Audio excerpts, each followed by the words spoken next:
Imagine this. A fleet of warships sails into a quiet harbor, flags fluttering, cannons ready.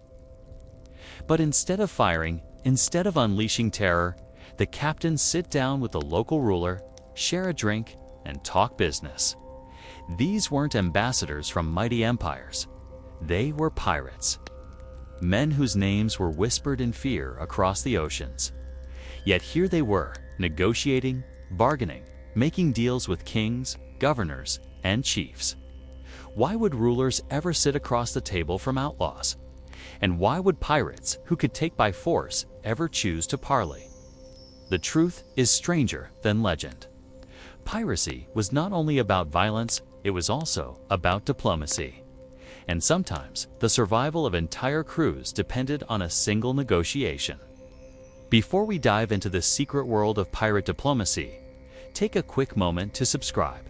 Hit the like button and tell me in the comments where and at what hour you're watching this. I love seeing the world map light up with your stories. Now, back to the sea. To understand pirate negotiations, we need to forget the Hollywood stereotype. Movies show reckless maniacs charging into battle, plundering everything in sight. But the real ocean was a chessboard of empires, colonies, trade routes, and fragile alliances. A pirate who attacked blindly would soon be hunted, outnumbered, and executed. The clever ones knew when to strike and when to talk. Often, the most profitable victories came not from cannon fire, but from whispered words. Take the Caribbean in the 17th century. Spain claimed enormous wealth in the New World. Gold, silver, sugar poured from its colonies. England, France, and the Netherlands wanted to weaken Spain. Officially, treaties kept peace. But beneath the surface, rulers quietly encouraged pirates to harass Spanish shipping. Imagine being a governor of a tiny English colony. You need trade to survive. Supplies are scarce. Then a pirate crew arrives, offering captured Spanish silver in exchange for safe harbor. Do you turn them away and risk starvation? Or shake hands and pretend you saw nothing? For many rulers, the answer was obvious. They struck deals. Negotiation came alive in these moments. Pirates didn't always approach rulers as enemies.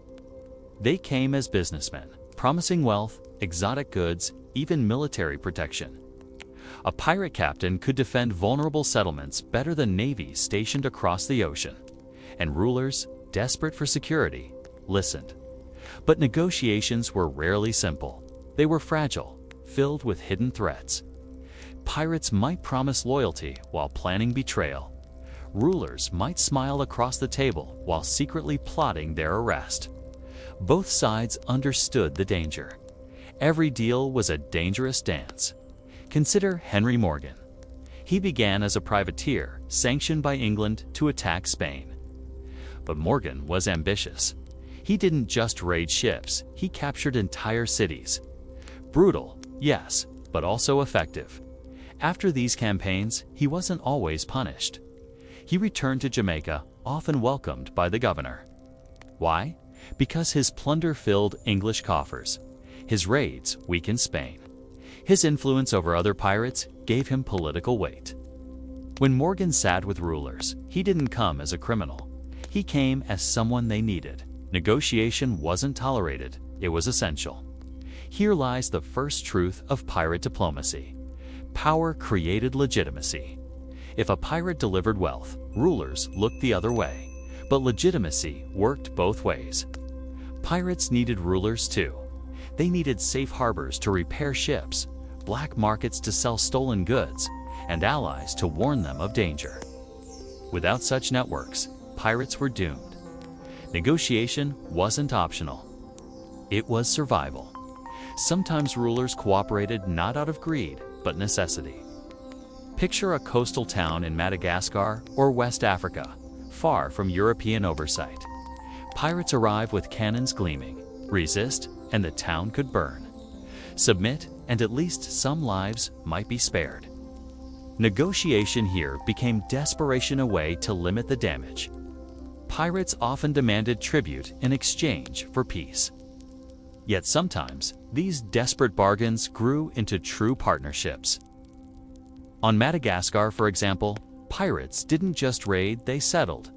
They married into local families, traded goods, and armed rulers with European firearms. Alliances formed. The line between pirate and local ally blurred. These weren't temporary deals but long-term arrangements where both sides benefited. Pirates gained refuge far from colonial authorities. Rulers gained powerful friends in uncertain times. Diplomacy wasn't just survival, it was strategy, but trust was always fragile. Pirates had reputations for treachery. Many broke promises, sacking towns they had sworn to defend or selling out allies when profit called. Rulers betrayed too. Some lured pirates ashore with promises of safe talks, only to arrest and execute them. Every handshake hid a knife. Negotiation wasn't peace. It was a gamble. Still, pirates were masters of performance. They knew image mattered. When meeting rulers, captains staged their presence like theater. They arrived dressed in flamboyant clothes, surrounded by armed guards. Their ships anchored offshore with cannons aimed at the town, a silent threat. Negotiation began before words. The message was clear. We can be friends, or we can destroy you. But not all persuasion relied on fear. Pirates could be diplomatic, even charming. They brought gifts, silks, spices, gold coins. They spoke of loyalty, of shared enemies, of mutual gain. Some flattered rulers, calling them kings of the coast, comparing them to emperors. They used charisma as a weapon, and often it worked. Rumor was another tool. Pirates spread terrifying stories of massacres and cruelty, stories that often grew larger with each telling. A ruler who believed those tales would negotiate faster than one who doubted them. Reputation itself became a weapon. A pirate didn't always need to prove his brutality. The legend spoke louder. Over time, skilled captains built entire networks of safe harbors across oceans. These secret alliances allowed them to repair ships, trade stolen goods, and travel freely. It was a shadow economy, created not by cannons, but by words. Rulers became trapped in this system, sometimes richer for it, sometimes ruined when alliances collapsed. But ignoring pirates was impossible. Their power was too great. Step back, and a deeper truth emerges. Pirates, supposedly enemies of civilization, mirrored civilization itself. They used negotiation, treaties, and alliances just like kings and diplomats. Their authority didn't come from crowns or parliaments, but from boldness, charisma, and profit. That's what makes their negotiations so fascinating. They remind us that diplomacy isn't confined to palaces or embassies. It can be forged on the deck of a ship, in a smoky governor's hall, or beneath palm trees on a distant island. What does this reveal about power? That it's rarely absolute. Even outlaws can sit across from rulers if they hold something valuable. Even rulers sworn to uphold law can bend when survival or profit demands it. In the space between law and lawlessness, between violence and agreement, a strange kind of order emerges. Not the order of kings, but the order of necessity. This story isn't just history, it echoes today. Whenever groups outside official power rise with enough influence, they're forced into dialogue with authority. Warlords, corporations, underground networks, the principle remains. Where there's mutual need, there will be negotiation. And sometimes, those talks shape history more than battles ever could. So next time you picture pirates, don't just see them with swords drawn and cannons blazing. Picture them seated across from wary rulers, words as sharp as blades. Because in the silence between sentences, in the fragile deal struck, the fate of empires and the survival of crews were decided. That is the hidden truth of how pirates negotiated with local rulers. It wasn't always who had the most cannons. It was who could persuade, who could intimidate, and who could walk away with treasure and allies intact. They weren't only thieves of the sea. They were diplomats in disguise. Subscribe for more stories that uncover the secret sides of history.